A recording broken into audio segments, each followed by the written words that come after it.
Kejingoanian ini lalamunian Pak.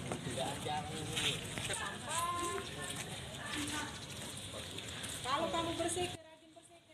Ini siapa ya? Banten ya. Ya, hari ini kita melihat beberapa infrastruktur yang sudah mulai dikerjakan di pemerintah Kota Palembang. Tadi kita barusan melihat yang di Nagaswida ya, jalannya sudah diaspal, sudah mulus. Memang sudah ada saluran, akan tetapi yang kita perhatikan salurannya ada itu sepertinya masih tertutup dengan tumpukan sampah, dengan sedimentasi.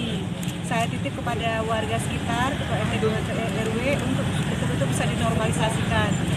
Harapan saya jangan sampai apa yang sudah dibangun itu jadi sia-sia. Takutnya nanti kalau seandainya sampah atau normalisasi saluran itu tidak diselesaikan, akan membanjiri jalan sehingga jalan infrastruktur rusak.